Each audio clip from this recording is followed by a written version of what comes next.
people, it's yet another edition of Entrepreneurship with Nessa, and today we are visiting a phone, computer and anything gadget shop. This shop is situated at Sofodiso, precisely at the Soweto building beside Ename Pharmacy. It's equally owned by a graduate from Polytechnic University Institute, Bambi Bameda. Come with me as we explore. Okay friends, we are at the shop now. We are about to take this walk. Come and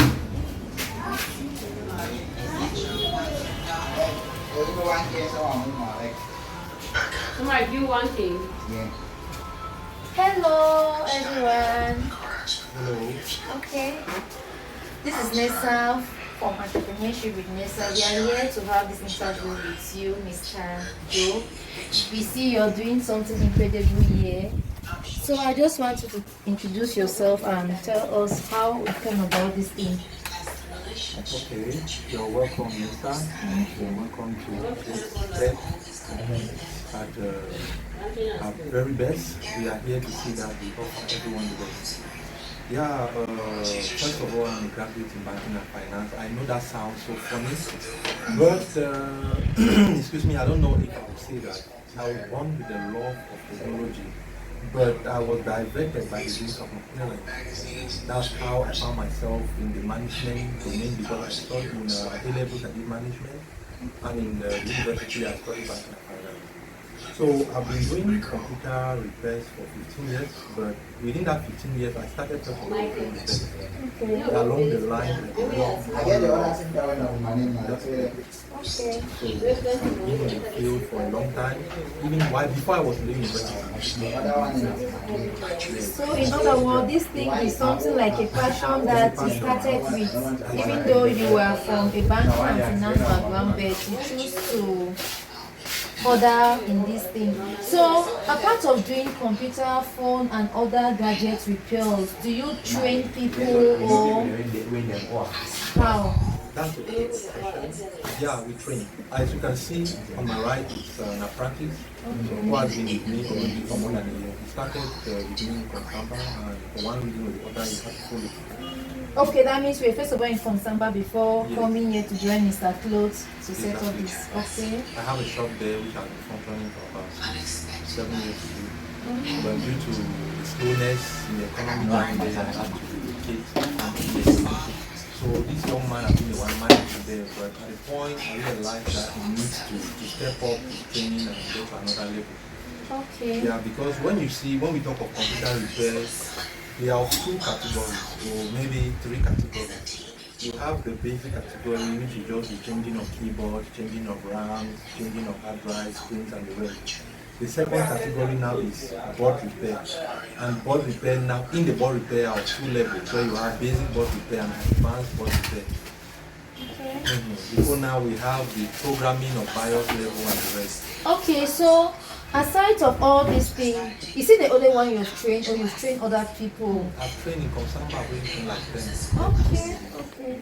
So far so good. This tech place, can you equally take interns from other schools, like if they want to come for internship here, is this place open or you just strictly for people like him that want to just learn and go? Okay, first of all, we take intern, but there's something I would like to say is that we have just one reason for taking interns because we realize that this thing is something that should grow. Somebody cannot wake up one morning and just strong. Yes, so it's something that grows. So we take interns so that we give them that foundation. You and I know that what we actually learn in school is different from what we see in the field. Exactly. So that is the reason why we cannot leave the interns out. So they are part of the game for anyone who is interested. Okay. It's just we have limitation of space. Okay. We look around, we discover that we cannot really take the number of people, but we can just take the few we can for now. Okay. Yes. So I want to ask, what are some of the challenges you guys face here? Because this is a whole like a lab. We can see all sorts of things. What are some of the challenges you say you face here? Knowing how Cameroon is, you are from a different background and you end up doing something like this. What are some of those challenges you face, maybe with customers or with whatsoever?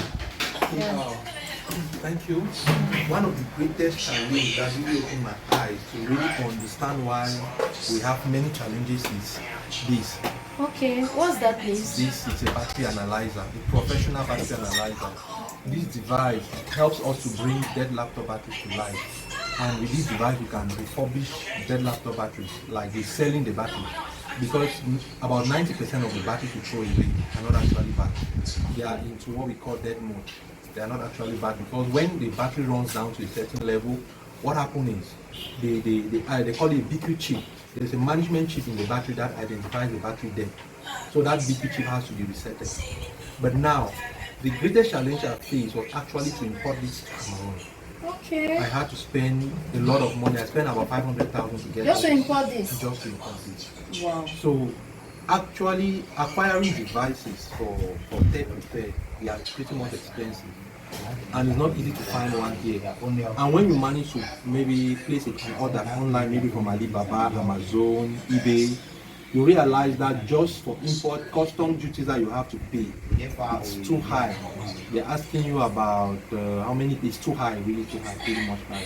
So you see that the system or the government should really do something about that, so that will permit us to really operate. Like now, there are machines I need. If you look at my lab, somebody will say I have many machines, but the truth is I have no machines. Okay. Because you were supposed to see a microscope, you were supposed to see a thermal camera, you were supposed to see I don't know how to call that one, a Tesla-scope or something like that. Something that we use to verify, just like what they get BP now in the hospital. Like when somebody is in the coma, to know if the person had beat, and we have something like that we use too. Okay. There are some basic machines that I cannot acquire them because there's no way Of to get the one. custom and everything. Exactly.